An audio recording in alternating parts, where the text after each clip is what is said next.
台南永康的义王基督教墓园因为市地顶过，市府要求墓园就要迁走。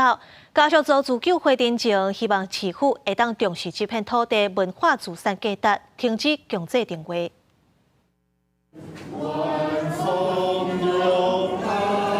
数十位家属伫咧牧师的带领之下，以基督教方式表达诉求。永康义王基督教墓园设伫咧1970年代，去年所收到担市政府永康义王市地定位案，强制爱迁走。政府他就是按照他自己的想法去做，是台湾宣教史上唯一啊！我们有多少的教会当时在这个地方，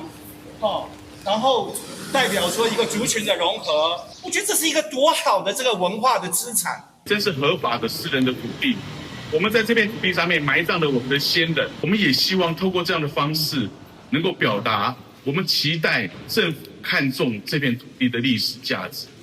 自救会进前有提报过文字审议，委员会原本肯定有历史意义，决议列入追踪。不过，所伫咧去年12月31日又搁撤掉，讲是因为无法度以文字身份来保存，引起家属反弹，来到市政府头前陈情，望讲市府会当重视文字保存，停止强制定位。审议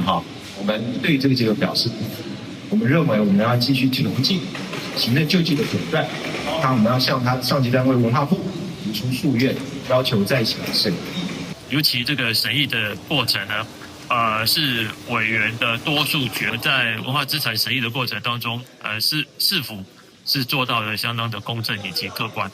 这个墓园占地大约0.6公顷，当时是台南地区数十间的教会共同出钱来买，是合法的私人墓园，大约1400名基督徒就待伫咧遮。自救会表示，搁来依法提出诉愿，甚至是行政诉讼，行行政救济。公司新闻采访报道。